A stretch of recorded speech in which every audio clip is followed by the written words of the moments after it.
Hello student, this is Surabhi. आज हम बात करेंगे अट्रीब्यूट्स पे। हमारी जो थर्ड क्लास थी वो भी बेस्ड ऑन दी अट्रीब्यूट्स पे, जिसमें हम लोगों ने कुछ और बेसिक एलिमेंट्स पढ़े थे, जिसमें एलिमेंट, अट्रीब्यूट और कंटेंट, इन तीनों में डिफरेंस की बात की गई थी। उसी को कंटिन्यू करते हुए आज हम बात कर रहे हैं अट्रीब्यूट्स पे। तो अट्रीब्यूट्स के टाइप की अगर बात की जाए तो अट्रीब्यूट्स दो तरीके के होते हैं। एक अट्रीब्यूट्स होते हैं जिनको हम इंटरनेशनलाइज अट्रीब्यूट या इंटरनेशनल अट्रीब्यूट या ग्लोबल अट्रीब्यूट के नाम से जानते हैं। उसी जगह जो दूसरे अट्रीब्यूट्स हैं उन्हें हम जेनरिक एट्रीब्यूट्स के नाम से जानते हैं। तो बात करते हैं आपने इंटरनेशनलाइज एट्रीब्यूट यानी ग्लोबल एट्रीब्यूट। अगर हम बात कर रहे हैं इंटरनेशनलाइज या ग्लोबल एट्रीब्यूट की, तो सीधे से दिमाग में ये जाता है कि ऐसा एट्रीब्यूट जो सब पर अप्लाई हो, ऐसा एट्रीब्यूट जो HTML के हर एक टैग पर अप्लाई हो सकता है। ऐसे एट्रीब्यूट को हम इंटरनेशनलाइज या फिर ग्लोबल एट्रीब्यूट के नाम से जानते हैं। ये एट्रीब्यूट जो मेनली बात की जाती है वो तीन तरीके के हैं, जैसे dir, lang एंड xml-lang। ये जो तीन एट्रीब्यूट हैं, असल में ये तीन ना होकर सिर्फ दो हैं, पर दोनों अलग अलग मेंशन किए जाते हैं क्योंकि xml-lang जो है वो अपडेटेड फिनोमेना ही है lang का।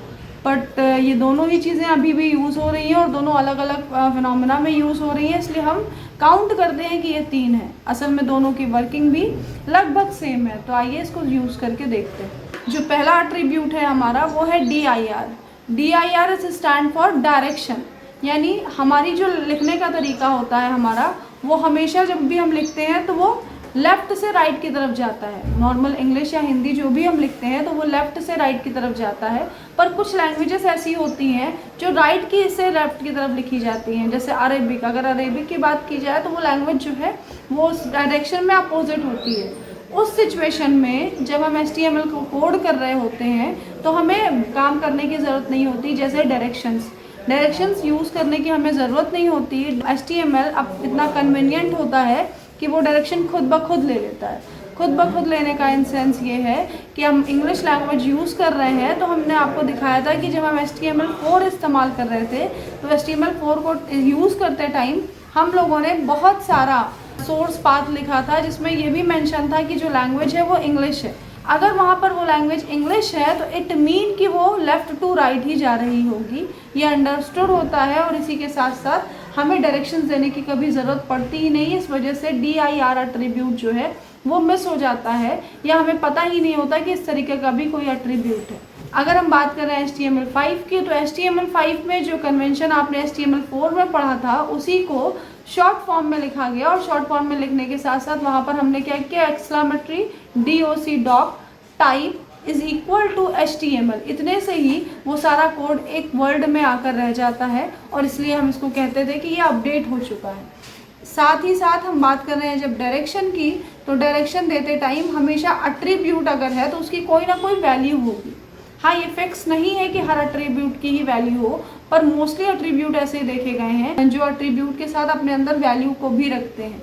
एट्रीब्यूट अगर क्वालिटी बता रहा है तो वैल्यू उसकी क्वालिटी में ये बता रही होगी कि पर्टिकुलर क्या फिक्स करना है, या क्वालिटी है वो कितनी क्वांटिटी में फिक्स करना है, या उसका डायरेक्शंस क्या होगा यहाँ पर, कुछ इस तरीके से। तो आइए dir का प्रैक्टिकल करके देखते हैं। प्रैक्टिकल करने के लिए सबसे पहले हम नोटपैड ओपन करेंगे, हमेशा की तरह Notepad++, और जो हमारा एक बेसिक स्ट्रक्चर है मैं उसको तैयार कर लेती हूँ। हमने यहाँ पर लिखा है HTML, एंटर, हेड क्लोज,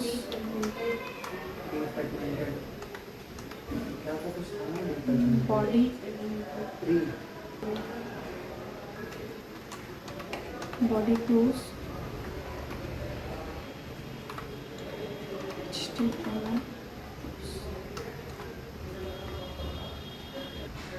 हमने यहाँ पर बॉडी टैग के अंदर लिखा है कोई भी एक लाइन, जैसे मैं यहाँ लिख रही हूँ, द dir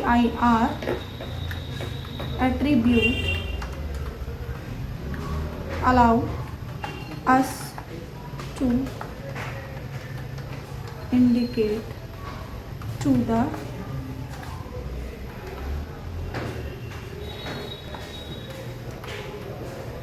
browser direction। अगर ये कंटेंट हमने बॉडी टैग में लिखा है तो मैं इसको सेव करूँ, Ctrl+S, और फाइल का नाम डायरेक्ट। .html, अब फाइल लग दिया डेस्कटॉप। मिनिमाइज करते हैं।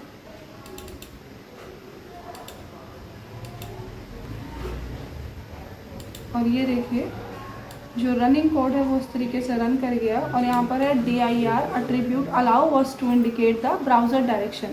ये कोड हमने किया था अपनी नोटपैड की फाइल पर। जो कुछ भी बॉडी टैग में लिखा था वो डिस्प्ले हो रहा है। और डिस्प्ले होने का जो क्राइटेरिया है उसको अगर आप ध्यान दीजिए तो बाय डिफ़ॉल्ट जिस तरीके से इंग्लिश लिखी जाती है यानी लेफ़्ट से राइट की तरफ इसका डायरेक्शन है। अब डायरेक्शन एट्रीब्यूट का अगर हम इस्तेमाल कर रहे हैं तो हमें यहाँ पर ये जानना है कि हम इसका डायरेक्शन चेंज कर सकते हैं क्या एट्रीब्यूट के थ्रू। तो हाँ, बिल्कुल कर सकते हैं। और मैंने ये भी बताया है कि ये जो एट्रीब्यूट्स हैं इसको इंटरनेशनलाइज एट्रीब्यूट कहते हैं। इंटरनेशनलाइज का सीधा मतलब है कि ये एट्रीब्यूट्स HTML के किसी भी एलिमेंट के साथ, किसी भी टैग के साथ जा सकते हैं। तो मैंने यहाँ पर HTML के साथ ही आपको डायरेक्शन लगा कर दिखाऊँ तो यहाँ पर लिखा है HTML space dir is equal to double quote में dir एट्रीब्यूट जो है इसकी दो वैल्यू है। एक वैल्यू है LTR मतलब left to right, and RTL का मतलब है राइट टू लेफ़्ट। तो हम इस्तेमाल कर रहे हैं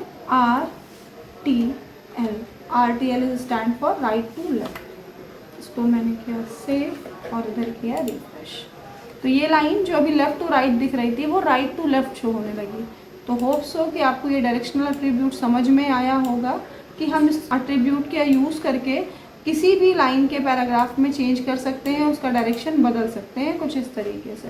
अगर मैं इसको वापस से LTR करूँ, LTR एंड रिफ्रेश, तो ये अपनी पोजीशन में वापस आ जाता है जैसा कि ये था। तो ये था डायरेक्शनल एट्रीब्यूट। आप इस एट्रीब्यूट का इस्तेमाल ज़रूरी नहीं है कि HTML टैग के साथ HTML एलिमेंट में ही करें। इसको हम कट करके Ctrl+X हेड टैग के अंदर अगर मैंने इसको पेस्ट किया कुछ इस तरीके से और किया सेव, और इसकी जो वैल्यू है वो है RTL, Ctrl+S और रिफ्रेश।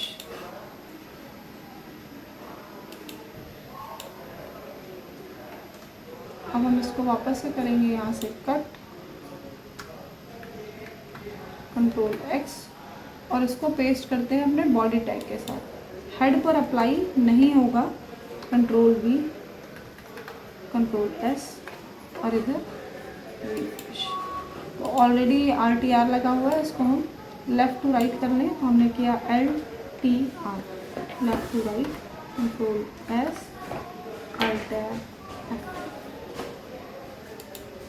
कुछ इस तरीके से। तो ये इसकी वर्किंग थी। आपको होप सो समझ में आया होगा dir एट्रीब्यूट है क्या। dir एट्रीब्यूट को डायरेक्शनल एट्रीब्यूट के नाम से जानते हैं। एक ऐसा एट्रीब्यूट जो इंटरनेशनलाइज एट्रीब्यूट के साथ काम करता है और इसकी दो वैल्यूज़ हो सकती हैं, या तो ये RTL चलेगा या LTR चलेगा। LTR is stand for left to right and RTL is stand for right to left. दोनों ही डायरेक्शंस को बता रहे होते हैं। इसको क्लोज करते हैं। इसी सीरीज़ में हम बात करते हैं अपने सेकेंड एट्रीब्यूट की, जिसको हम लैंग एट्रीब्यूट के नाम से जानते हैं। Lang attribute is stand for language attribute. हम HTML की वो कई सारी लैंग्वेज में डिफ़ाइन कर सकते हैं। चूँकि हर कंट्री अपनी अलग लैंग्वेज को प्रेफिक्स देती है, इसी के साथ साथ हम कई अपनी HTML कोड को अलग अलग लैंग्वेज के साथ डिफ़ाइन कर सकते हैं और वेब ब्राउज़र की सेटिंग में जाकर उसे चेंज करके इस लैंग्वेज को यहाँ पर क्लियर कट भी किया जा सकता है कि ब्राउज़र जो भी होगा या जो वेबसाइट डिज़ाइन होगी वो पर्टिकुलर लैंग्वेज में डिज़ाइन होगी। इस सिचुएशन में काम करने के लिए हम क्या करते हैं, बाय डिफ़ॉल्ट हमारे पास जो फिनोमेना है वो फिट होता है इंग्लिश का। इंग्लिश HTML5 जो है कन्वेंशनली इंग्लिश लैंग्वेज पर बेस्ड है। इस वजह से इंग्लिश का फिनोमेना यहाँ पर फिक्स है। हमें लैंग एट्रीब्यूट यूज़ नहीं करना पड़ता, पर ज़रूरी नहीं है कि हमेशा ही ये फिनोमेना काम करे। हो सकता है कि आप जर्मनी से बिलोंग कर रहे हैं तो वहाँ पर जर्मन लैंग्वेज यूज़ हो रही होगी।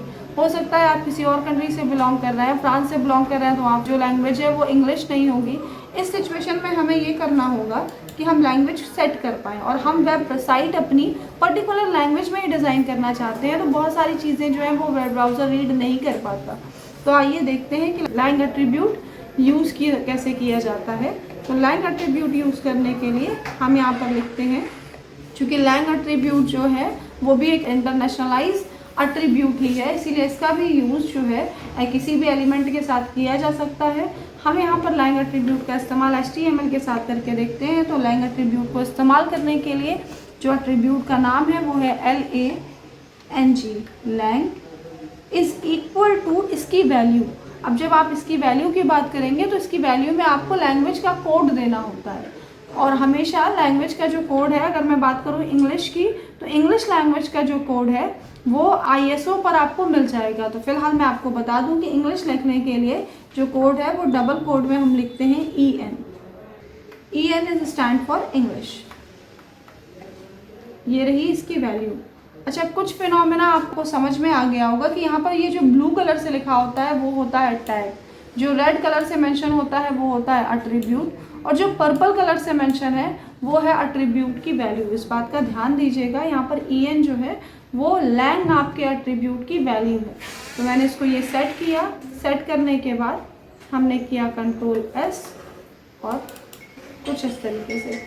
ऑब्वियसली सी बात है कि बाय डिफ़ॉल्ट जो लैंग्वेज सेट थी वो भी हमारी इंग्लिश ही थी, इसलिए कोई खास इफेक्ट आपको नहीं दिखा। अब हम बात करेंगे लैंग एट्रीब्यूट की। लैंग एट्रीब्यूट एक ऐसा एट्रीब्यूट है जो लैंग्वेज को डिसाइड करता है। जैसा कि हमें पता है कि जब हम अपना कंटेंट वेबसाइट पर रखते हैं या वेब पेज क्रिएट करते हैं, उस सिचुएशन में हमें ये हमारी जो वेबसाइट है वो किसी भी कंट्री में ओपन हो सकती है या कहीं के भी लोग एक्सेस कर सकते हैं। लैंग्वेज कुछ भी हो सकती है। हमारे यहाँ जो लैंग्वेज प्रोवाइड है वो EN है। EN का मतलब इंग्लिश। तो जब हम HTML4 पढ़ रहे थे तो आप देखिएगा उसमें हमने आपको पाथ बताया था जिसमें लैंग्वेज EN डिसाइड थी। DT के बाद लैंग्वेज EN डिसाइड थी। उसी के साथ मैं आपको बताने जा रही हूँ लैंग्वेज अगर मुझे चेंज करनी है तो वो कैसे करेंगे HTML का यूज़ करते हुए। तो आइए चल के देखते हैं। सबसे पहले ओपन करते हैं सबलाइन फाइल, न्यू, और हम कॉल करते हैं HTML के डमी कोड को। फाइल को सेव, सबसे पहले एंगुलर ब्रैकेट लगाने के पहले फाइल को सेव करना ज़रूरी है। मैंने सेव किया डेमो या lang.html।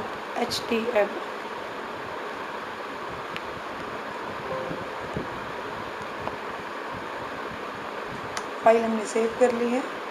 अब हम बात करेंगे लैंग एट्रीब्यूट की। तो लैंग एट्रीब्यूट को कॉल करते हैं। शायद फाइल सेव नहीं हुई है, यही रीज़न है। जब तक सबलाइन पे कलर चेंज नहीं हो रहा है इसका मतलब है कि फ़ाइल सेव नहीं है, और बहुत बार ये दिक्कत करता है, इसलिए इसको रीचेक ज़रूर करिए।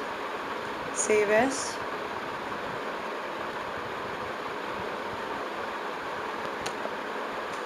lang.html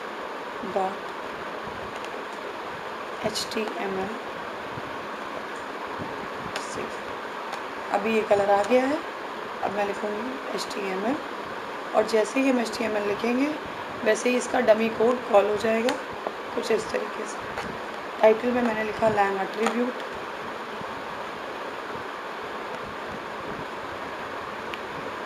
बॉडी में P टैग में control V, P close and. अब लैंग एट्रीब्यूट चूँकि ग्लोबल एट्रीब्यूट है, तो ग्लोबल एट्रीब्यूट मैंने आपको शायद प्रीवियस वीडियो में बताया है कि ग्लोबल एट्रीब्यूट वो एट्रीब्यूट्स हैं जो किसी भी एलिमेंट्स के साथ जा सकते हैं। तो हम इसको यूज़ करते हैं HTML के साथ, lang is equal to double quotes, और अभी हम यहाँ पर लिखते हैं EN। फाइल सेव और रन करके देखते हैं, चेक कर लेते हैं लोकेशन डेस्कटॉप है या नहीं है।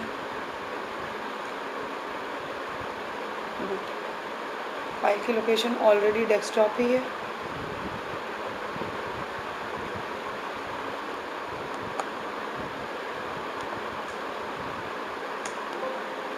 यस, इसको हम मिनिमाइज़ करते हैं और देखते हैं कहाँ पे है ये वाली फाइल।